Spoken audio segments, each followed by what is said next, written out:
अब पूरे देश में लोग अपने आप रामचरित्र मानस का पाठ करना बंद कर दिए। इसलिए सरकार अपने खर्च से रामचरित्र मानस का पाठ कराने के लिए मजबूर हो रही है। और जो रामचरित्र मानस का पाठ पढ़ाने की बात कर रहे हैं वो इस देश की महिलाओं, आदिवासियों, दलितों और पिछड़ों के सम्मान के दुश्मन हैं। किसी भी पंथ निरपेक्ष, धर्म निरपेक्ष, लोकतांत्रिक सरकार के निर्देशों का उल्लंघन है। हम सभी धर्मों का सम्मान करते हैं, एक ही धर्म को बढ़ावा क्यों? सरकार सबकी है।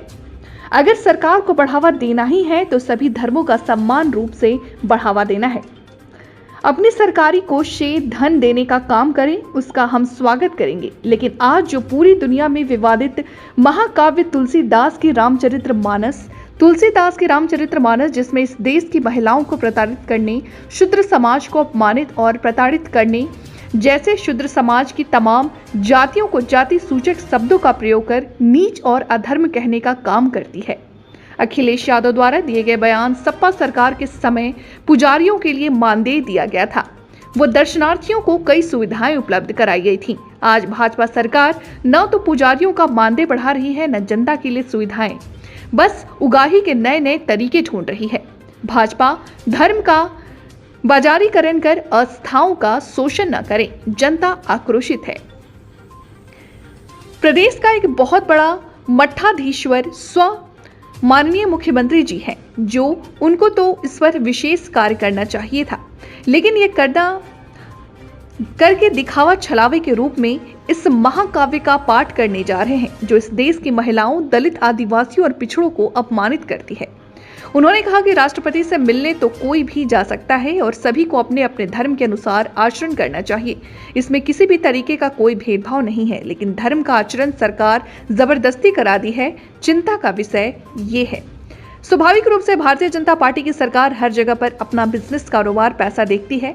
भारतीय जनता पार्टी की सरकार जनता के प्रति अपनी जवाबदेही न सुनिश्चित कर ईस्ट इंडिया कंपनी की तर्ज पर पूरे देश को लूट कर अडानी और अंबानी की तिजोरी भरने में लगी हुई है। बीजेपी के साथ काम कर रही, क्या लग रहा है मायावती बहन जी, क्या ईडी, पीडी, सीडी का डर है संस्थाओं का? अब उनको किसका डर है ये तो आप जाके बहन जी से पूछे तब पता लगेगा। लेकिन जब डर नहीं था उसी समय वो बाबा साहब डॉक्टर अम्बेडकर और मानवर काशीराम के विचारों से हट गई थी, और जिस दिन से हट गई थी उसी दिन से उनकी उल्टी गिनती शुरू हो गई। अंतिम सवाल मंत्री जी, आप राष्ट्रीय महासचिव समाजवादी पार्टी, तमाम लोगों को सपा में जुड़वा रहे हैं, आपकी बेटी भाजपा में, कब आ रही है सपा में वो? अब इसको तो बदायूं के सांसद से जाके आपको पूछना चाहिए। हम जहाँ हैं वहाँ की बात कर रहे हैं। दीदी कब ला रहे हैं? तो क्या ऐसा ही बना रहेगा कि पिता कहीं पुत्री कहीं कि एक साथ भी आएंगे? आप भाजपा में जाएंगे कि वो सपा में आएंगे? आप देखते चलिए आगे आगे होता है क्या। उनके बयान पर कहा है कि 1947 में जिन्ना ले गए मुस्लिम राष्ट्र, अब तो हिंदू राष्ट्र है भारत। उसको भी बांटने का काम उस समय हिंदू महासभा और मुस्लिम लीग ने किया था। इसलिए इतिहास कुरेदेंगे तो बहुत दूर तक बात जाएगी। लेकिन वर्तमान में जो है, हम वर्तमान को, देश को बंटवारे की ओर न ले जाएं, यही राष्ट्रीय हित में ज्यादा अच्छा होगा। अखिलेश यादव जी ने एक ट्वीट किया है, उन्होंने कहा है कि काशी विश्वनाथ मंदिर में स्पर्श दर्शन के लिए शुल्क की बात उठाना भी धार्मिक आस्थाओं पर गहरी चोट है।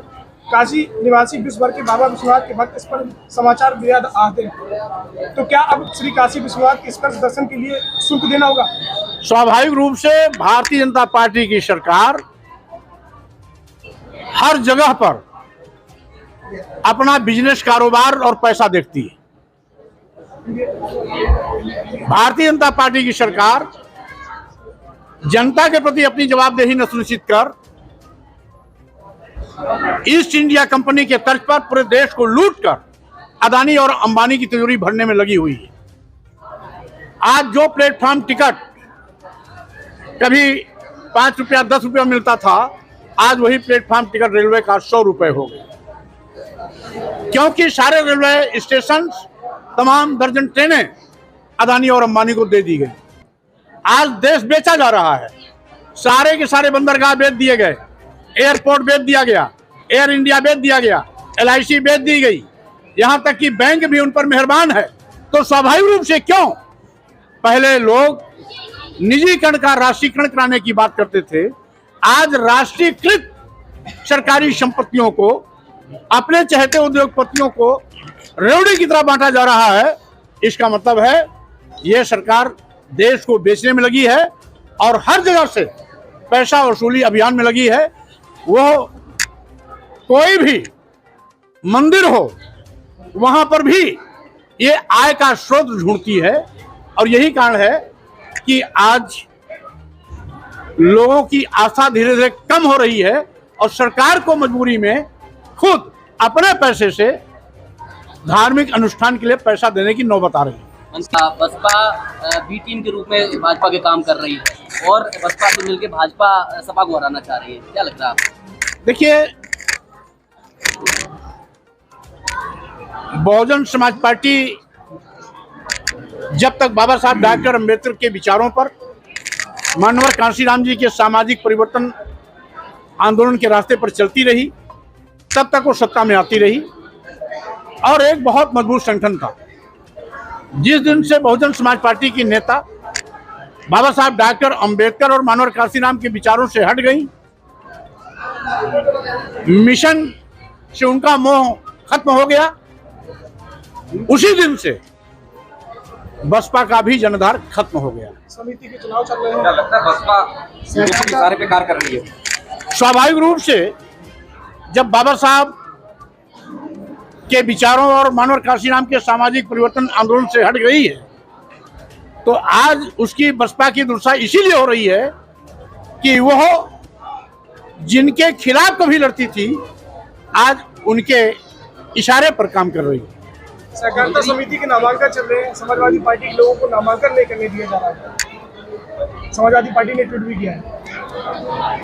अब जब सरकार हिटलर शाही पर आती है तो इसी प्रकार से सरकारी जुल्म जाति अत्याचार बढ़ते हैं और जितना ही सरकारी जुल्म जाति अत्याचार बढ़ता है उतना ही सरकार की विदाई का समय नजदीक आ जाता है। मंत्री जी, और दुर्गा सप्तशती का पाठ करने के लिए कहा है, प्रत्येक जिले में 1-1 लाख रुपए भी दिया जाएगा इसके लिए। अधिकारियों को निर्देशित किया है कि खासतौर से अरे माइक नीचे करो यार। 1-1 लाख रुपए भी भेजे हैं। क्योंकि अब पूरे देश में लोग अपने आप रामचरितमानस का पाठ कराना बंद कर दिया, इसलिए सरकार अपने खर्चे से रामचरितमानस का पाठ कराने के लिए मजबूर हो रही है। और जो रामचरितमानस का पाठ पढ़ाने की बात कर रहे हैं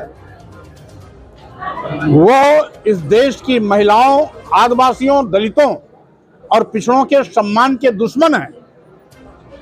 किसी भी पंथ निरपेक्ष, धर्म निरपेक्ष, लोकतांत्रिक सरकार को एक धर्म विशेष को बढ़ावा देना संविधान के निर्देशों का उल्लंघन है। हम सभी धर्मों का सम्मान करते हैं, एक ही धर्म को बढ़ावा क्यों?